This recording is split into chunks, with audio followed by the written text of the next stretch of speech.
Selamat datang kembali di sesi eksplorasi mendalam kita hari ini. Coba deh, bayangkan skenario ini sebentar. Anda lagi duduk, terus menatap layar laptop. Dengan belasan tab yang kebuka semua. Nah, iya. Belasan tab browser terbuka, semuanya berisi jurnal PDF yang, ya ampun, panjang-panjang banget.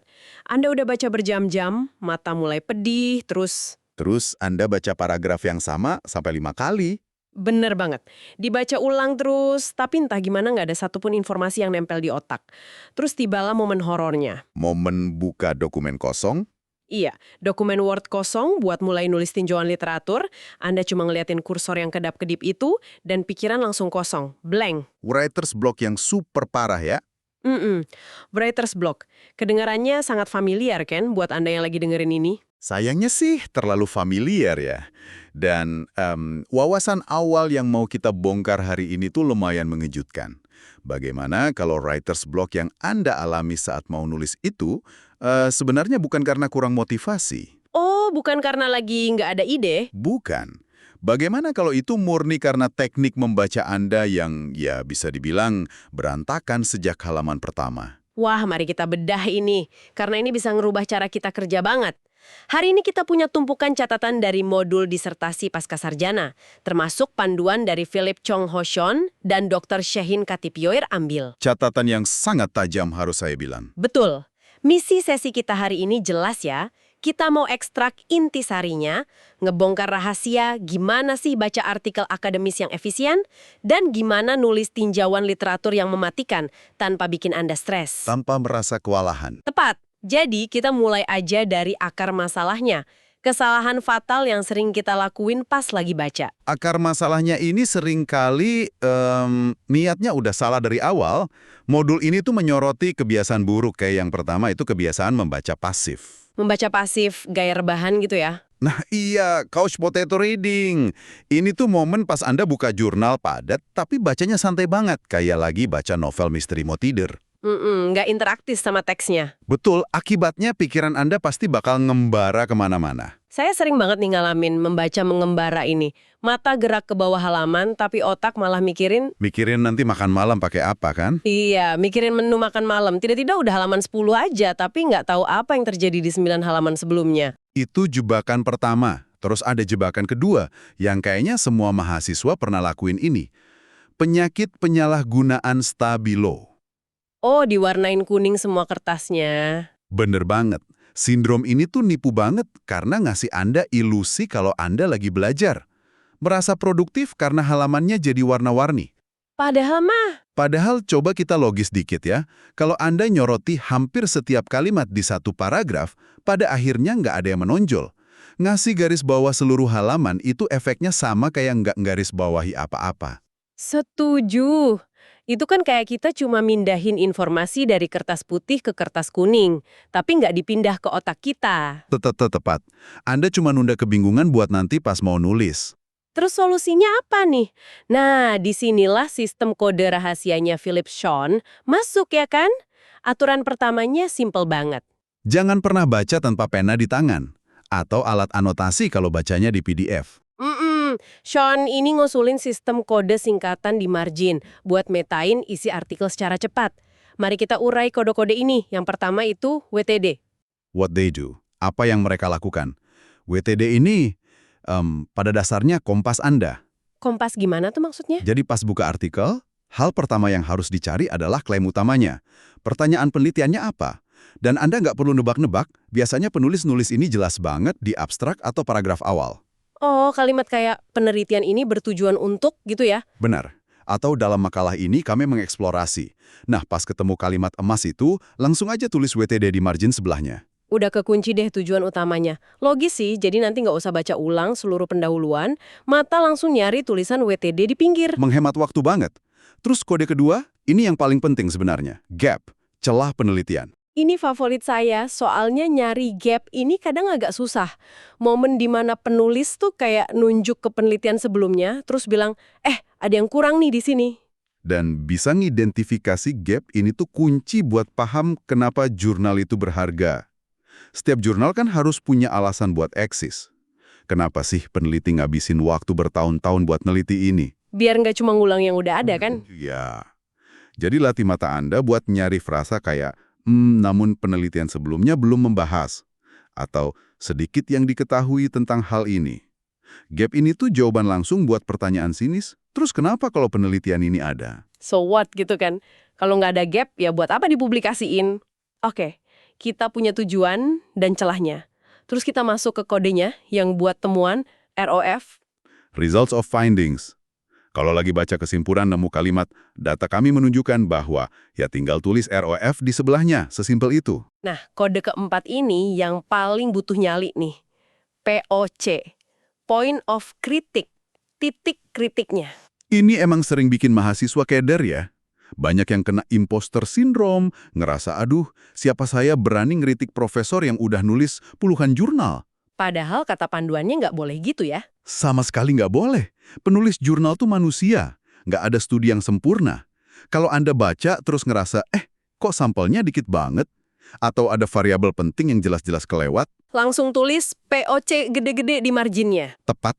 Dan yang menarik, nyari kelemahan ini bukan berarti Anda jadi tukang kritik yang nyebelin loh. Justru POC di jurnal orang itu bisa jadi ide gap buat penelitian kita sendiri nanti kan? Nah, Anda lihat sampel mereka kurang. Anda jadi kepikiran buat neliti pakai sampel yang lebih luas. Anda lagi ngebangun fondasi pemikiran original Anda sendiri. Keren banget. Dan ngomong-ngomong soal efisiensi, catatan dari kelas ini juga ngasih strategi pindai cepat. Pas ada tumpukan artikel, jangan dibaca dari kata pertama sampai terakhir. Wah, buang waktu itu. Baca abstraknya dulu buat nyari WTD sama ROF, terus lompat langsung ke kesimpulan. Kalau ternyata ROF-nya nggak relevan sama topik Anda, Tinggalin aja jurnalnya, nggak usah merasa bersalah. benar, hemat berjam-jam waktu. Tapi ini memunculkan pertanyaan yang lebih besar.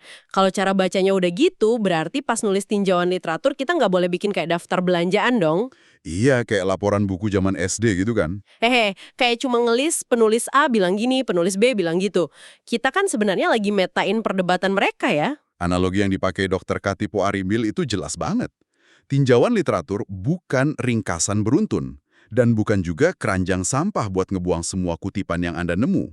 Apalagi buat opini pribadi yang nggak ada buktinya. Sangat dilarang.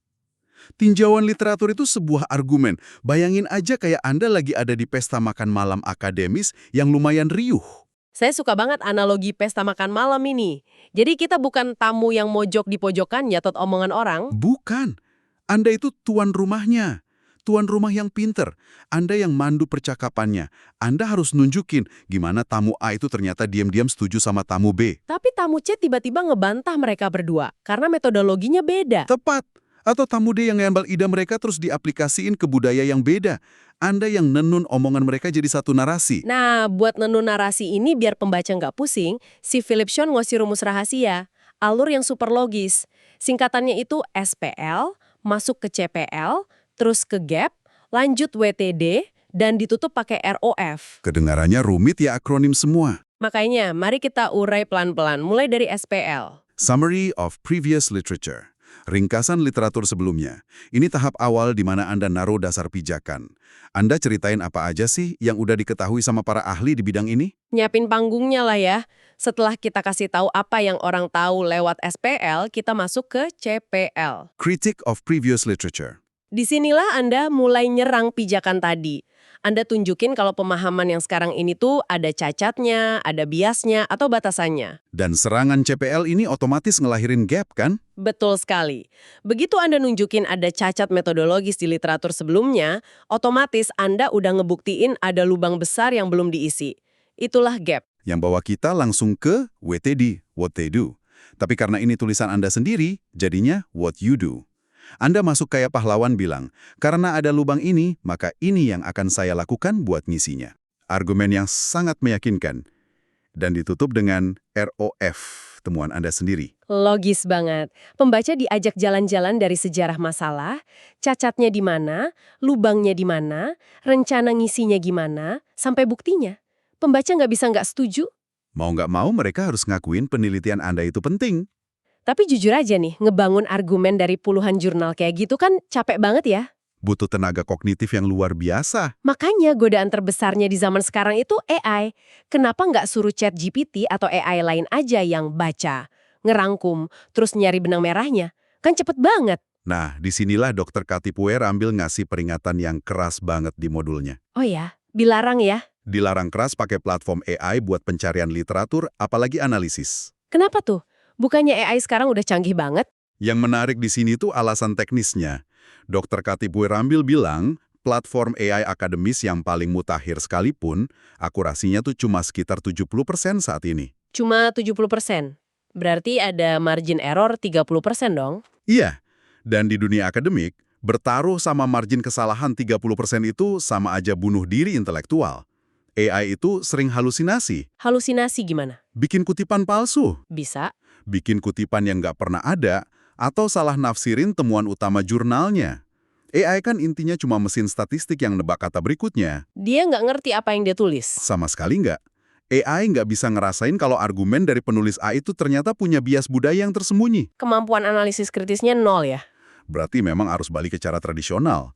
Mesin pencari perpustakaan yang asli. Benar. Dan buat nyari di database itu, Anda harus kuasai yang namanya Boolean operators. Namanya kedengeran kayak bahasa coding yang susah gitu. Padahal mah simple banget. Ini cuma cara kita ngasih perintah spesifik ke mesin. Kayak fungsi kata AND atau DAN. Oh, yang buat mersempit itu ya? Misal saya mau neliti soal media sosial sama kesehatan mental. Kalau saya ketik Instagram and anxiety, Mesinnya langsung ngebuang semua artikel yang cuma bahas Instagram doang. atau yang cuma bahas kecemasan doang. Jadi yang keluar cuma artikel yang ngebahas dua-duanya sekaligus. Praktik banget. Tepat. Sebaliknya, kalau mau meluas jaring, pakai kata OR. Instagram or TikTok and anxiety. Selain trik pencarian ini, ada satu filter yang harga mati. Apa tuh? Artikelnya wajib peer-reviewed. Diulas oleh sejawat. Oke, mari kita jelasin konsep peer review ini. Bayangin Anda bikin film dokumenter. Sebelum tayang di bioskop, Anda harus muter film itu di depan sutradara veteran lainnya. Ruangan penuh sama para ahli. Iya, terus mereka bakal ngeritik lighting-nya kurang, narasumbernya meragukan, disuruh reshoot sana-sini. Baru kalau udah direvisi semua, filmnya boleh tayang. Kayak gitu kan peer review? Analogi yang brilian. Artikel itu dibedah abis-abisan sama minimal 2 pakar independen sebelum editor ngizinin terbit. Itu standar emasnya. Selain itu juga kita bisa lihat citation count ya, jumlah kutipan di Google Scholar. Kalau dikutip 500 kali sama peneliti lain, ya berarti artikel itu sangat penting di bidang Anda. Masuk akal. Nah, ini bawa kita ke poin yang sangat krusial. Beda antara cuma mendeskripsikan bacaan sama menulis kritis. Penulis pemula tuh sering banget kejebak jadi reporter. Cuma bilang, si A ngomong X, si B ngomong Y. Padahal nulis kritis itu kita harus jadi analisnya. Mengevaluasi kenapa pernyataan X itu bermasalah. Di modul itu ada contoh kasus dunia nyata yang bagus banget buat ngegambarin ini.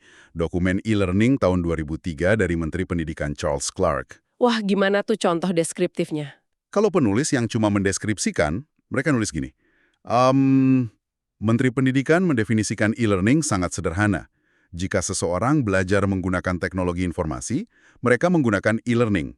Titik. Selesai. Terus berhentinya di situ aja. Iya.